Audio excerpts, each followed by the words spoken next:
Um dos grandes símbolos modernos, a cerveja Heineken vem conquistando o mundo e, mais recentemente, também o paladar dos brasileiros. A cerveja da garrafa verde tem um gosto característico que está presente há mais de 100 anos.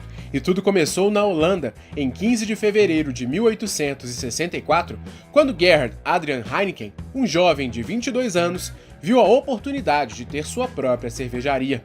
Com a ajuda da mãe, ele conseguiu juntar o capital necessário para adquirir uma pequena cervejaria de Amsterdã chamada De Hooiberg. A cervejaria havia sido fundada no século XVI e sua bebida mais famosa era conhecida como a cerveja do trabalhador, por ser extremamente barata e usar o mínimo de recursos possíveis.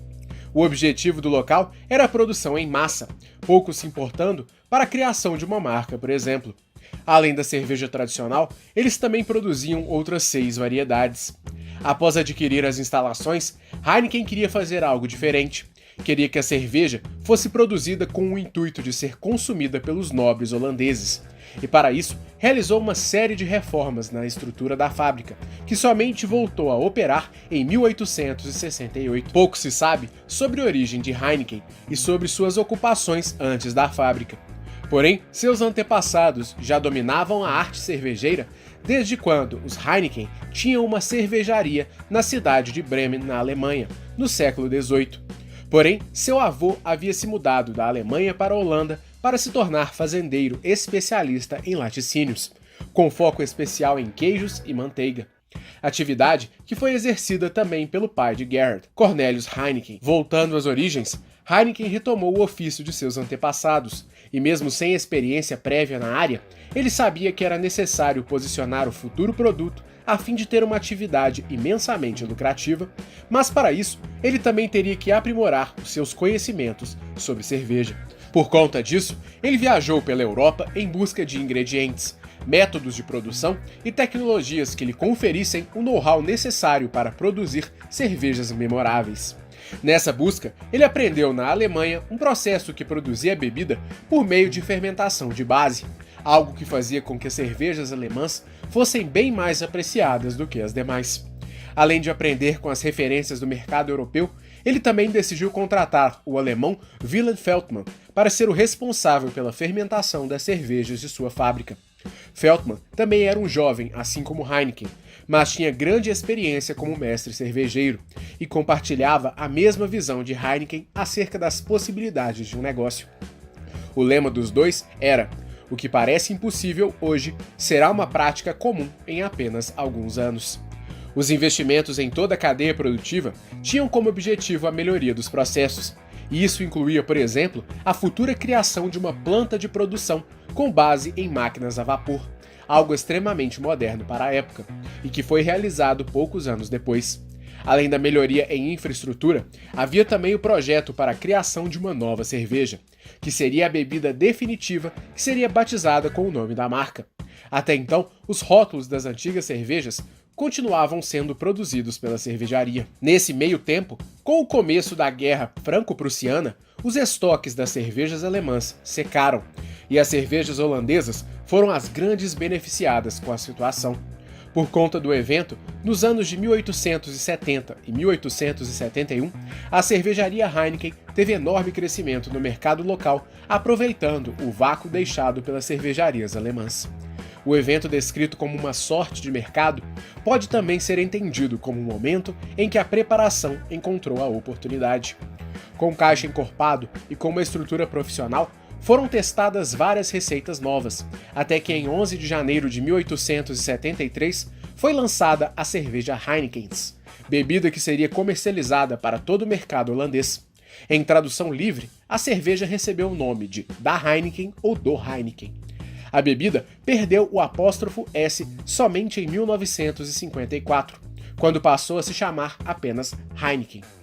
Com um preço um pouco maior, a bebida caiu no gosto da nobreza holandesa, e em apenas um ano, a empresa já possuía sua segunda fábrica, desta vez na cidade de Roterdã.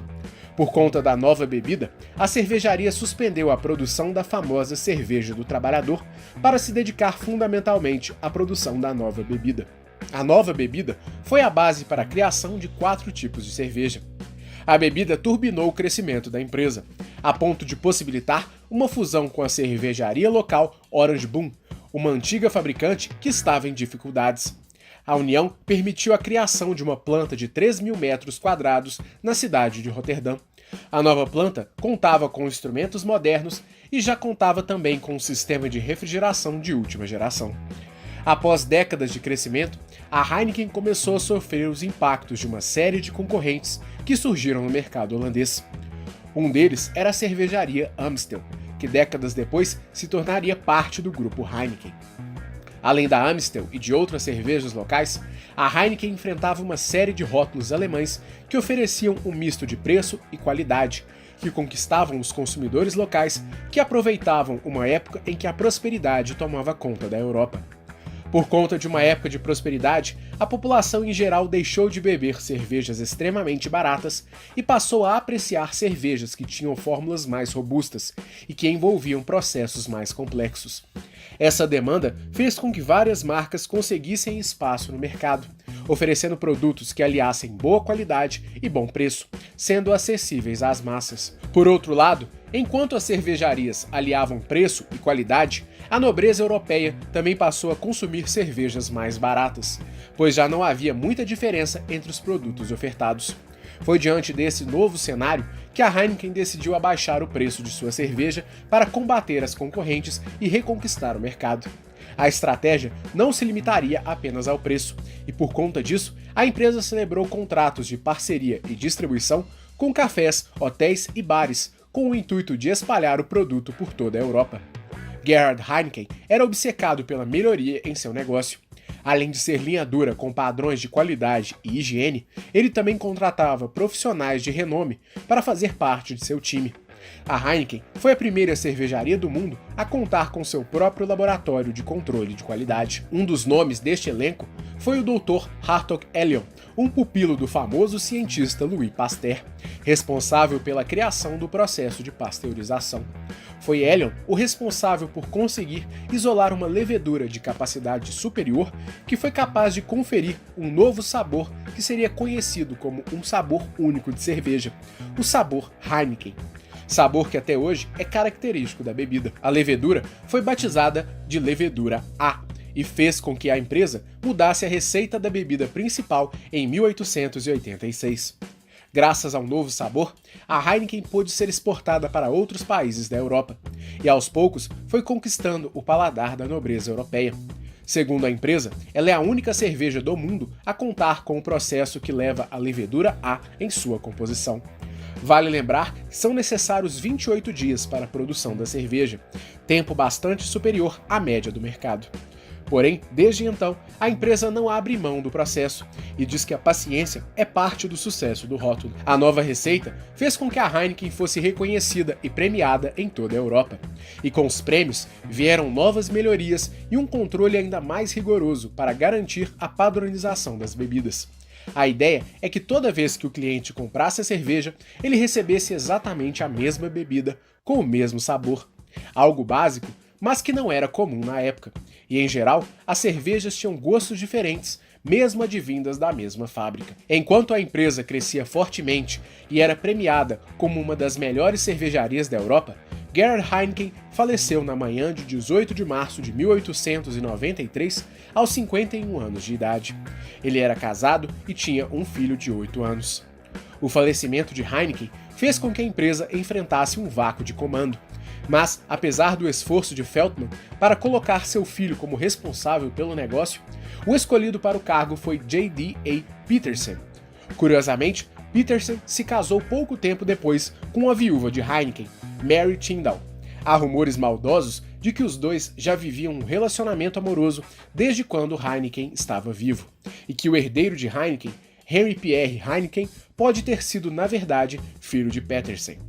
Sob a gestão de Petersen, a Heineken continuou crescendo e expandindo suas operações pela Europa.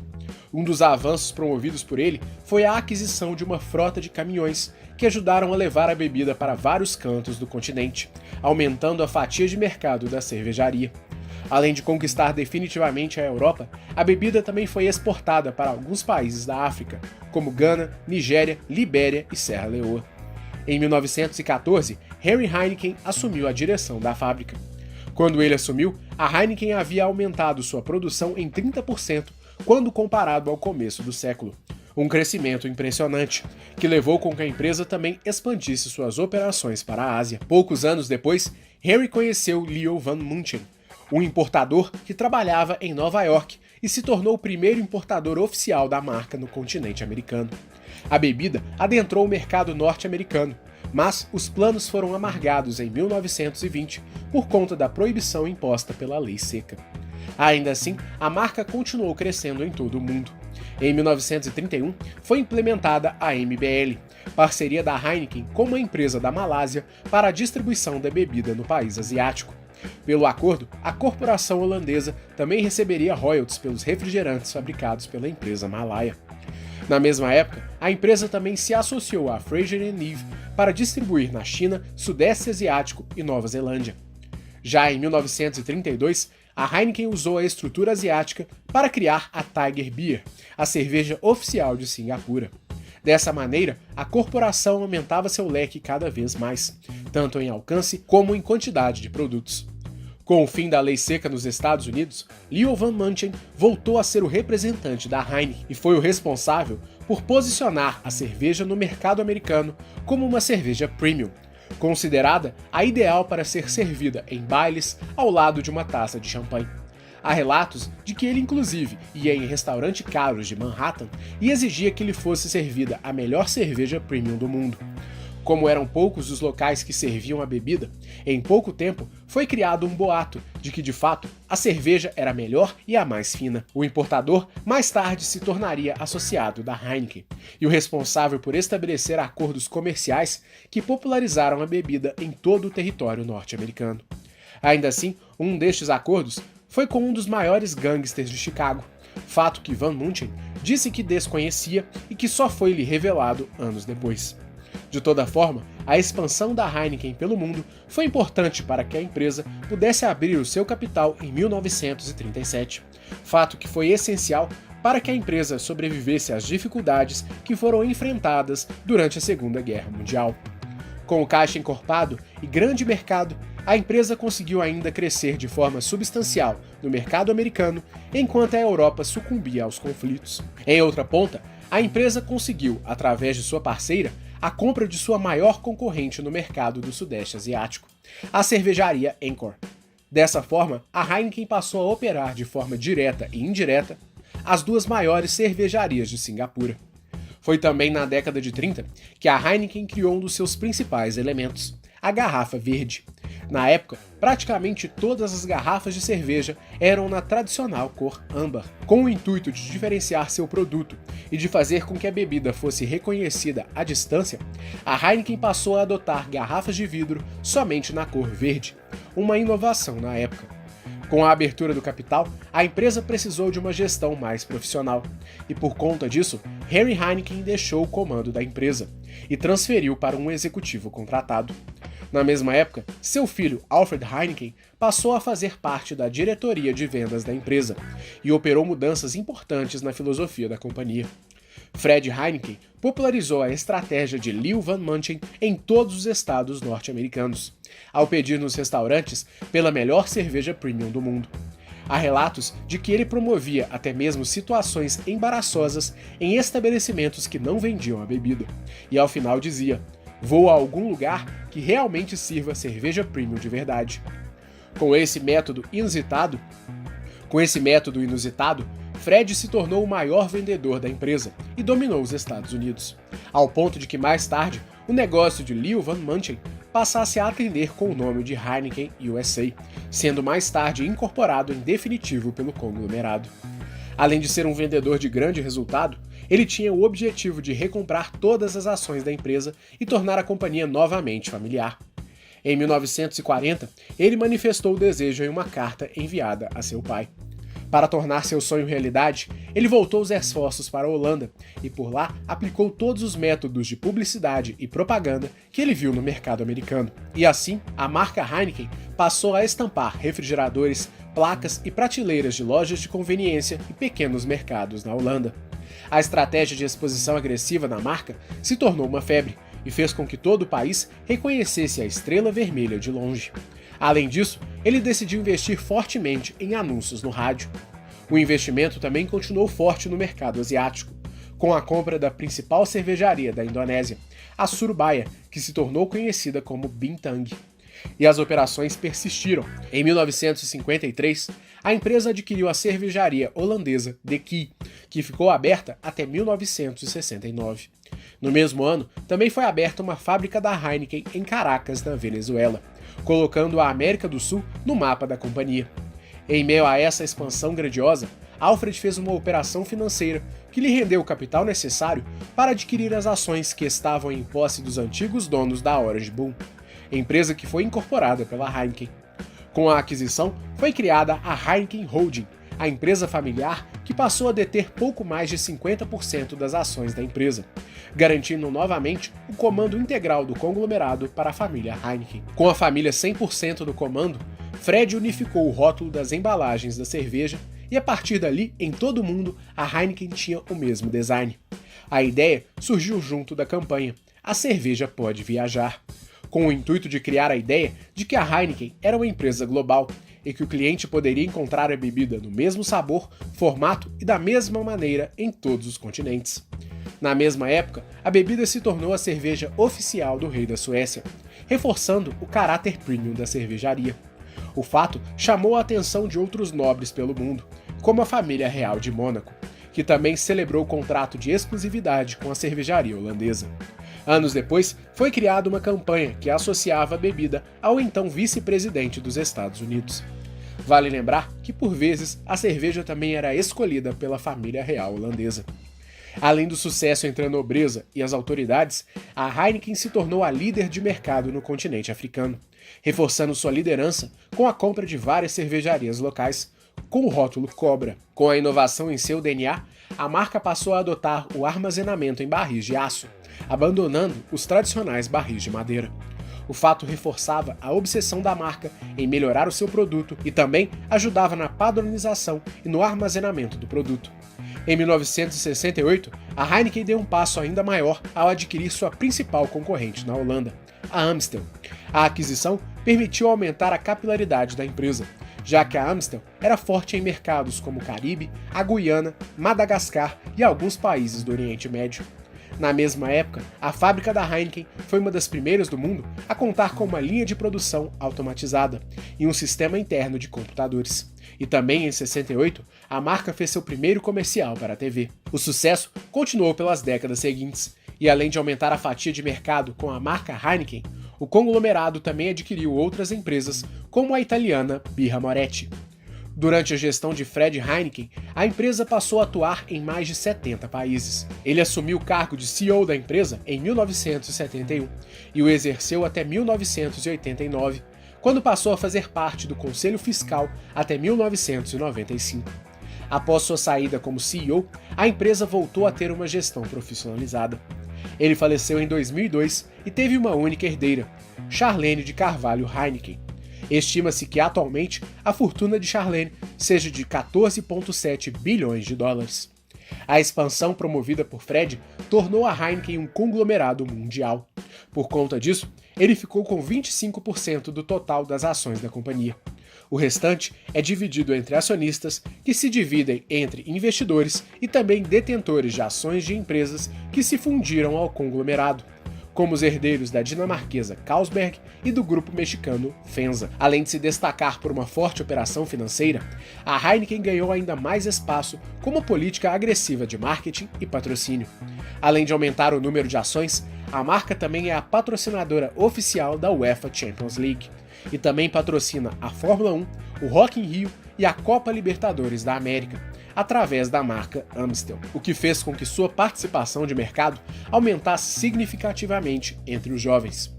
A Heineken chegou ao Brasil em 1990, em um acordo de licença com a FEMSA. Em 2010, o grupo mexicano foi anexado ao conglomerado Heineken. Graças à operação, as marcas Sol, Kaiser, Bavária, Sol e Xingu passaram a integrar o portfólio da empresa. Em 2017, o grupo também comprou a Brasil Kirin, empresa que detém os direitos das cervejas Baden-Baden, Devassa e Skin. Atualmente, o conglomerado é o segundo maior império cervejeiro do mundo, atrás apenas da AB InBev, com um total de 165 cervejarias distribuídas em mais de 70 países. Ao todo, são produzidos mais de 250 rótulos de cerveja. Por conta de todo o seu poder e imponência, o conglomerado Heineken é hoje um dos grupos mais admirados do mundo, e sua bebida é uma das mais queridas e mais admiradas no Brasil e no mundo. E por conta de todos estes feitos, a história da Heineken é mais uma história de sucesso que merece ser contada